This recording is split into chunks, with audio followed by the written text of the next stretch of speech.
maiden flight on the Freewing Tomcat twin 64mm. Let's take a look at the equipment and the setup, and let's try to get this maiden completed. I chose this setup because it's similar to the configuration that I had on my twin 80mm. I've seen positive and negative reviews, mainly on the landing part. So looking at the setup here, let me show you. I've got an AR-10360T.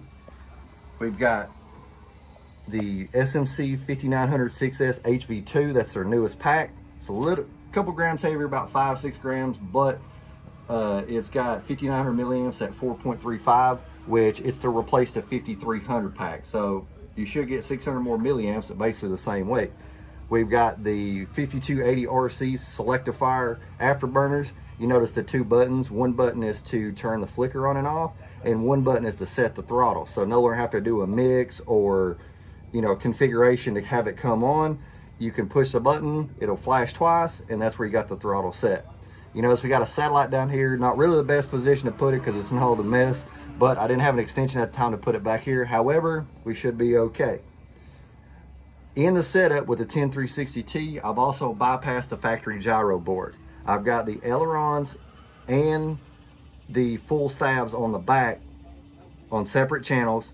The flaps, the rudder, and the steering for the nose is all on their own channels. So I wanted to separate the aileron and the elevators. That way, if I do the wing sweep, I can have it on ailerons and the ailerons will be stationary. If I've got it set up to wings forward, it'll just be the ailerons and elevator just like normal. And I had good luck with plenty of twin 80 Tomcats setting it up that way. So that's how we're going to set it up for this one. A couple of modifications we did. One is Dubrow linkage and ball link ends for the wing sweep mechanism. So all the hardware in here has been upgraded to Dubrow ball links and rods, and we've got Dubrow low bounce tires on the front and back. One last thing I want to mention is the ones on the back are actually about 1/4 inch smaller. If you keep the same size as the stock ones, then they're about 20 to 25 grams heavier, and you're adding that behind the CG, so that's going to bring it back. You notice I got the battery fair amount up front, and that was keeping a little nose heavy with the fuselage CG marks. So just keep that in mind. So what we did was we went 1/4 inch smaller. Those are 2 inch on the back. The normal size are on the front. It'll get a little bit more positive angle of attack, but that'll keep the weight the same as the stock ones. So we went over the setup. Let's get this twin 64 Tomcat in the air and get this maiden completed.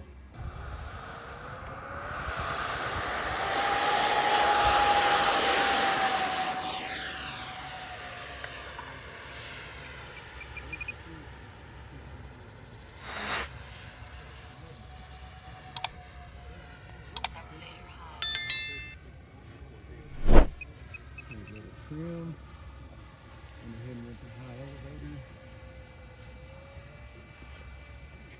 Everything's still good.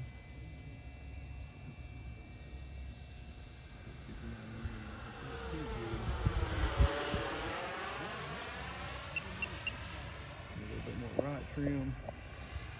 Got the 5280s in there looking good. Got a fair amount nose heavy. Just want to stay on the safe side on this bird. You see it's still pitching down a little bit, so that feels good. Aileron's still good. I'm on low rate aileron and the high elevator. So I'm gonna bring it around again. See how it feels power off.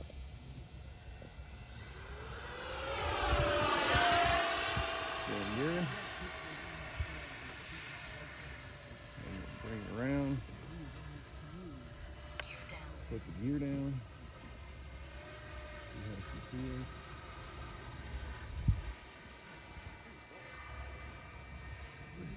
Gear check. Nose come down. Elevator.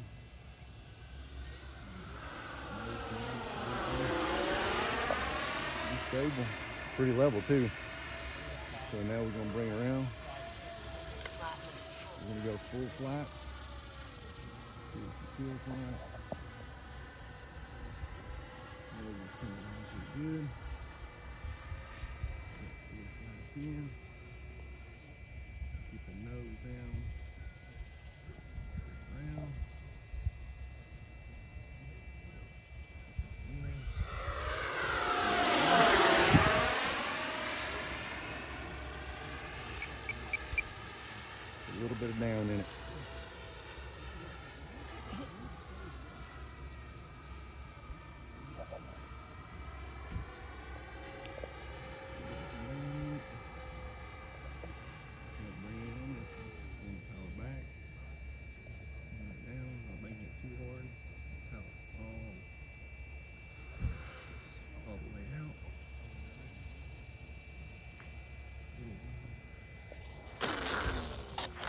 Not the best landing, but I'll take it. Brakes off, brakes off.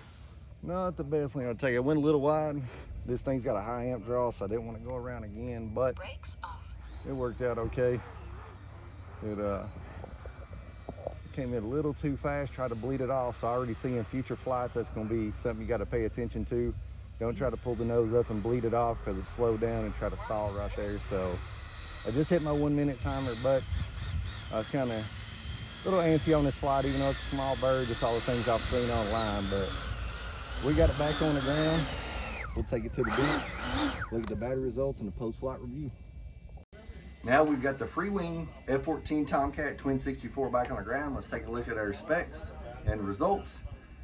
We've got 51 seconds left on the timer that was set to 320, so that means we were about 230 on the throttle, and we ran the air for a total of 3 minutes and 5 seconds. Let's see what that results on the battery. I'm gonna plug our 52 KCRC afterburner. Plug in the battery. We've got 66%, 392, 393 across the board. So we had 66% left. Had enough time for a few go-arounds. So first flight on it in the books. I will say that taking off, it felt good. I did have it more favorable towards nose heavy than more than I normally do. I want to keep the nose down, especially with the gear back, because all 3 gears go back, so it'll shift the CG.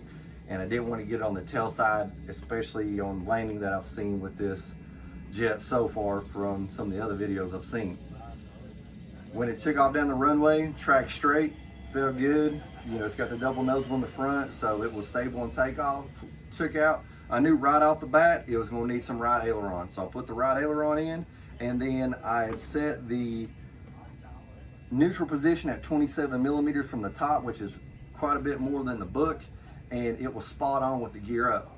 Brought it around, put the gear down, felt okay on the CG, put the flaps down, and I put a lot less flaps than what they call for in the book. Brought in on the first time, it was fast, went around, had plenty of power to go around. Brought in the second time, and I went a little wide trying to slow her down coming in, and I came in a little fast. The sink rate came down, and so I tried to power it a little bit, but it sunk down more than I wanted to. The debris soaked it up. It still bounced a little bit. However, I'll take it. I mean, you know, it's from what I've seen, you know, good and bad, I'll take it. It didn't hurt anything on the plane. We can fly it some more, and you know, we'll get it dialed in. Future flights we'll do some wing sweeps, so for the flight review we'll have wings forward and backwards, and hopefully have this plane dialed in a little bit better. Everything was controlled with the Radiomaster TX16S with the AGO ones today and Spectrum on the receiver side.